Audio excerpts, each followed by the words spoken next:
The public portion of the October 2nd regular council meeting. I think we're turning to legislative services for some advice. Jonathan? Thank you, Worship and Council. So currently there is a motion to amend a motion on the floor currently for council to review and vote on. Once council deals with that motion, council could make a motion to withdraw the motion for second reading. Council could vote on the motion to either pro or con on this motion for second reading. Once council deals with the motion for second reading, council could decide to defer the rest of this item until the October 16th regular council meeting. Council could also tonight decide to move forward with all three readings if you so choose. Okay. Deputy Mayor Wiley. Of the original bylaw, excuse me. Your Okay, Worship. thank you. Sure, just having heard from my administration, just even the little bit of hesitancy and knowing that we still have until December in order to pass the next two readings, I don't think it's a big deal if my preference will actually be to vote against my own amendment and just give this council some more time to consider what these amendments from Wheatland County might mean for us. So my preference will be to vote against my amendment. Thank you. And then Jonathan, if we defeat this amendment, then Councillor Peterson can just withdraw her original motion. I want to be absolutely clear we do the right thing. Thank you, Worship and Council. Because there's been debate on the motion already, there would need to be a motion to withdraw the motion on the floor, as the motion's been debated and belongs to all of council Okay. at this moment. Thank you. So we currently have a motion on the floor from Deputy Mayor Wiley to amend that previous motion. I think we all understand. Then I'll call the question. All in favor of that amendment? Opposed? That motion is defeated. Councillor Peterson. Your Worship, I would like to move to withdraw my motion on second reading to bylaw 24-15. Thank you. Any discussion on her motion? Deputy Mayor? I think it's just prudent to give ourselves some more time to think about the long-term effects of these just small word changes. Thank you. I Your agree. Worship, Councillor Peterson? may I just ask administration, in this motion, should I also include a deferral to October 16th? As in, do you need the date, Jonathan? Thank you, Worship and Council. I would recommend that council deal with the motion to withdraw first, and then if you would like, you can make a motion to defer. Thank you. Okay, so we have a motion on the floor to defer this reading. Withdraw this motion. Sorry, thank you. It's become a little confusing. All in favor? That motion is carried. And Councillor Peterson? Your Worship, at this time, I would just leave it in administration's hands. As Councillor Riley so wisely said, we have a decent amount of time, and leave it to them to, and in their work with you in planning upcoming council meeting agendas to do that. Thank you very much. So did we vote on that? We don't need to vote. All right, okay. Thank you. Whoa. All right, that brings us to 8.2, bylaw, East Pine Road closure bylaw number 23-11. Good evening, Ethan.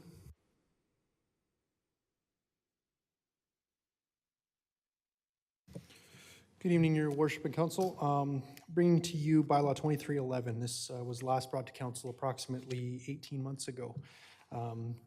If you recall, this was a road closure bylaw for East Pine Road, which is adjacent to the Legacy Farm Area Structure Plan. First reading was given by council, public hearing was held, and then this was deferred to the minister for approval. As such, we were given approval by the Minister of Transportation and Economic Corridors, and now the requirement is for second and third reading of the bylaw, which would allow us to register it with land titles. So happy to give any response to questions if needed, but thank you. Thank you. Deputy Mayor Wiley? Yeah, from my reading of the agenda package, it will remain open in use though until Legacy Farms is able to develop their own road, is that correct? Your worship, through the chair, absolutely, there is a there is a use agreement in place, and actually it was a condition of the approval from the minister that that be registered on title and only removed once an alternative has been provided. So conceivably, it could still stay in use for years potentially while the That's Legacy 100% Farms correct. DSP is being It can developed. remain a road as long as necessary for access purposes, but this gives the town flexibility in the future when the time is right. Perfect. Thank you for that clarification. Councillor Langmaid. Thank you, Your Worship. I'd like to move that council give second reading to the East Pine Road Closure Bylaw number 23-11. Thank you. And now that we have a motion for second reading, is there any discussion on that? Seeing none, all in favor? That motion is carried. Councillor Peterson. I move the council give third reading to the East Pine Road Closure Bylaw number 23-11, in which registration through the Alberta Land Titles may occur. Thank you. Deputy Mayor Wiley? I believe I already know the answer to this question, but administration has reached out to the owner of, the developer of Legacy Farms in order to make sure that he or she supports this. Yes, absolutely, that's part of the access agreement, is jointly signed by both parties. Thank you for that clarification. I'll call the question. All in favor? And that motion is carried. We move now to item 8.3, Offsite Levy Bylaw number 24-17. I'm back. Good evening, Your Worship and Council. Here as a follow-up to our discussion on September 11th regarding the offsite levies bylaw, I'm looking tonight for first reading of bylaw 2417 and also to schedule a public hearing for November 6th, 2024, if that meets council's desires. Happy to answer any questions. Thank you. Any questions for Ethan? And this is basically an evening where we just refer it to the public hearing. Deputy Mayor Wiley? Sure. I'm always left with the feeling like maybe we're not asking enough, you know what I mean, before you list your car. And I forget what I was gonna say. No, I guess, oh, now I remember. I just want to be reassured once again from administration that that this bylaw then comes up for renewal again in how many years? Your Worship, through the chair. Requirement of the MGA is that administration gives an update to council every year, annually. The intent is that we would review it a little more in depth than that on a 12 to 24 month frequency and come to council and say, here's what could or should change, and council can make the decision on whether they change the bylaw or leave it as is. Yeah, so it's not like this is a once and done kind of thing. We can go through first reading tonight. Administration can continue to see market pressures, infrastructure pressures, engineering pressures, and then we revisit this every 12 months. Correct. Okay, thank you. I'm prepared for a motion. Thank you, Deputy Mayor. I move that council give first reading to bylaw 2417, being the off-site levy bylaw, and that council direct administration to schedule a public hearing for November 6, 2024 at 7 p.m. in the council chambers. Thank you. You've all heard the motion. All in favor? And that motion is carried. Thank you, Ethan. We move now to item 10, councillor information and inquiries. 10.1, questions between councillors and council statements. Seeing and hearing none. 10.2, board and committee reports, and we move to 10.2.2, WDEMSA report. Do we have, did you want to have the report like discussed by them right now, or did you want to? Oh, you have questions. Okay, thank you. Deputy Mayor Wiley. Yeah, so my questions are very general, and I'm not, obviously this is almost putting you on the spot, so I'm just looking for some just general information, mostly for the sake of members of the public. For anyone watching at home, we're on pages 182 and 183. I'm gonna start with a really obvious question for you, is what is WDEMSA? Councillor Wiley? Wegener? Starts with a W. So WDEMSA is Wheatland and Adjacent District Emergency Medical Services Association. So it is our ambulance service, which is contracted through Woodemsa to the government of Alberta, but it also does a little bit more than that. It also does fire dispatch for the surrounding communities within the county of Wheatland. So here it says that Alberta Health Services are requesting for the return of surplus funds. What I'm looking for is what is it that AHS is claiming, and what is Woodemsa's response? Well, I'll try and give that a shot. So by law, we are required to provide AHS with our audited financial statements on an annual basis. So they're showing numbers, and again, this might be a bit of a convoluted story, so bear with me. So it says that Woodemsa asserts that the number is 4 million. That is numbers that they took from the unaudited financial statements, or fourth quarter statements, extrapolated that somehow over the course of the years. Woodemsa does have about a $2.1 million surplus. So to operate the ambulance service, we're on contract to AHS. AHS gives us X amount of dollars per year to operate the service. Where that surplus has come from over the years is things such as COVID. Woodemsa, with all the different calls that they were doing, they were bringing in more funding through COVID. When they were doing that thing where ambulances were leaving the city or were leaving the town and being dispatched into various places like Calgary, Cochrane, and all that, more money was charged for billing. So what the government wants is they want this money back. It seems to be that they're penalizing us for running a good organization, running it financially responsible and sustainable.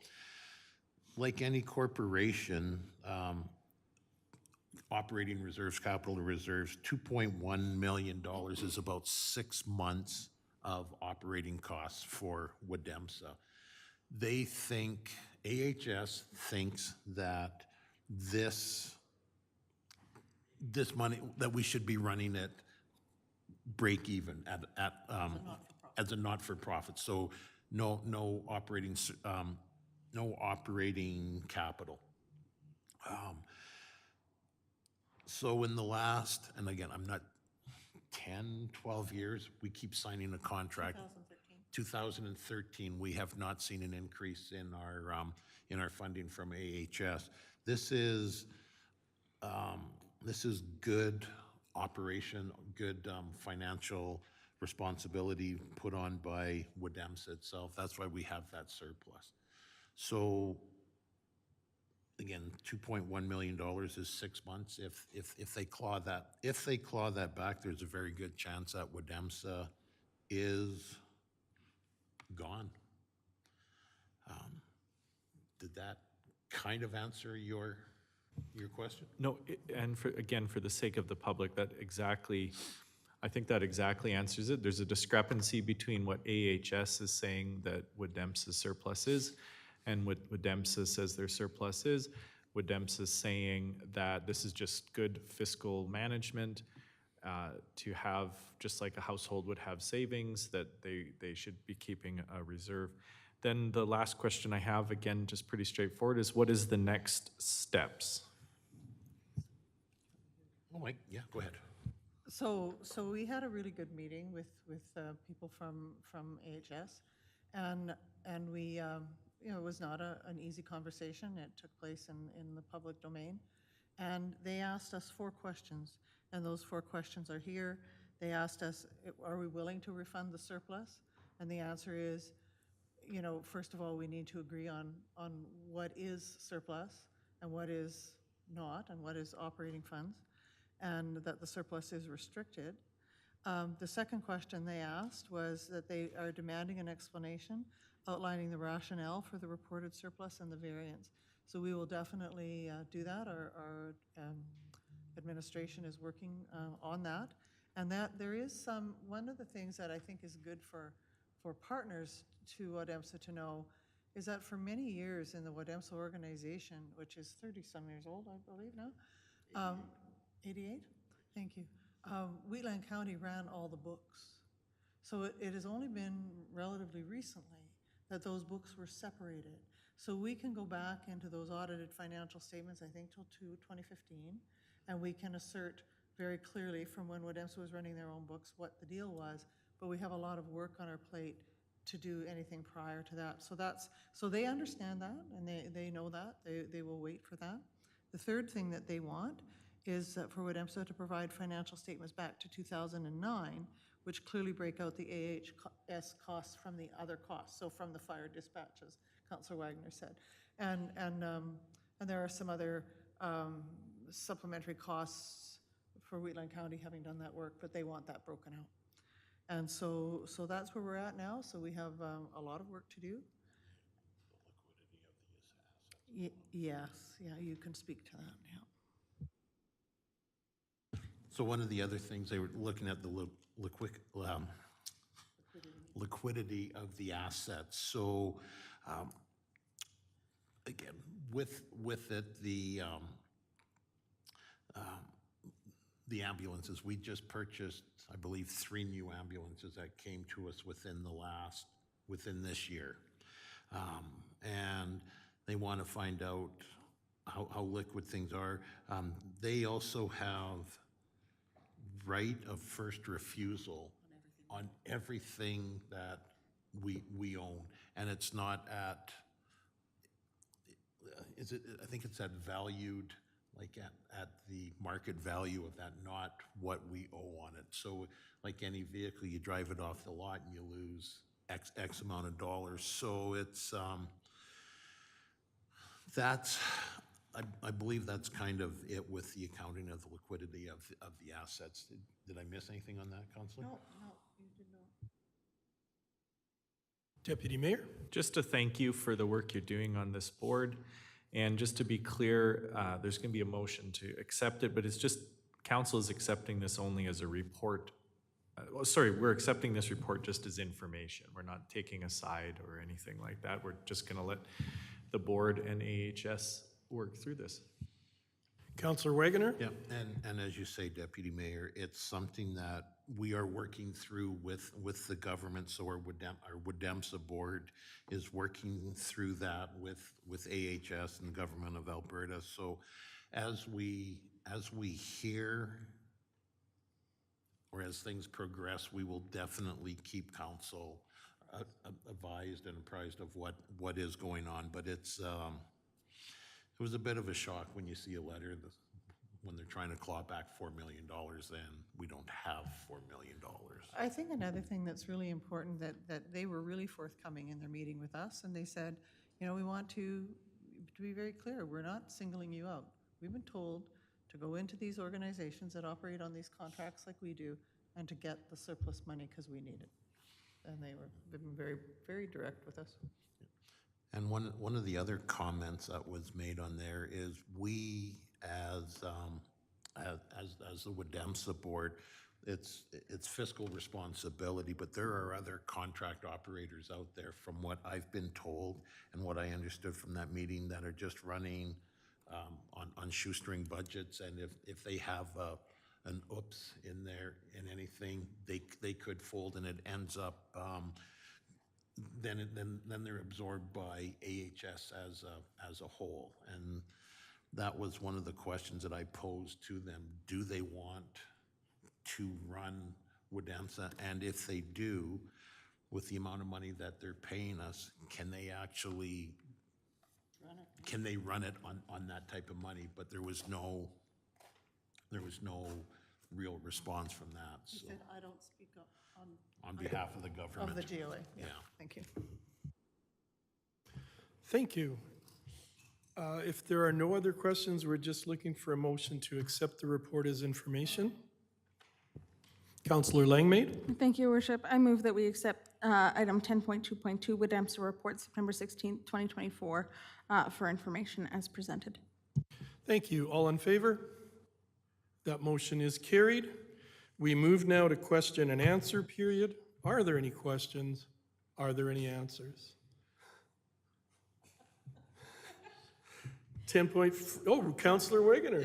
It's not a question or an answer. I just, and maybe I missed it earlier in the program here, but just wanted to say that Mayor Fuel, myself, Councillor Montgomery, and Director Rusk attended the Alberta Munis Conference in Red Deer last week.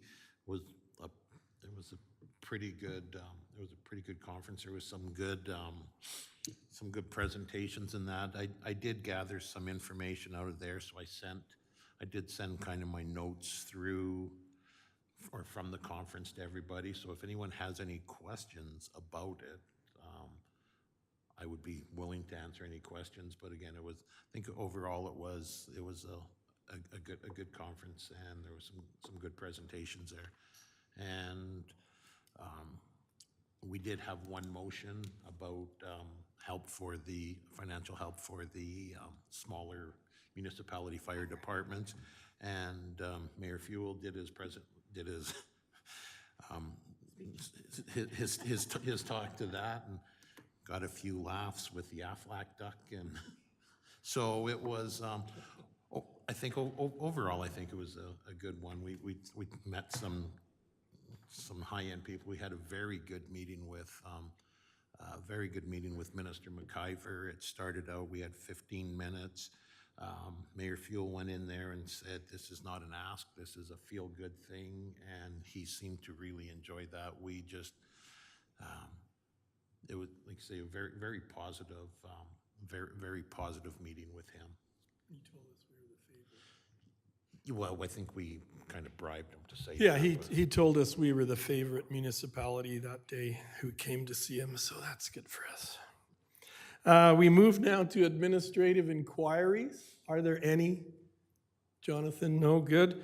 Notices of motion, I don't believe we have any, so that brings us to the closed meeting. We need a motion to go in camera. Thank you to the public at home for watching. Councillor Langmaid. Thank you very much, Your Worship. I move that council move in camera to discuss items related to Section 24(1)BI and Section 24(1)A of the Freedom of Information and Protection of Privacy Act at 7:21 p.m. Thank you. All in favor? That motion is carried, and we are going in camera.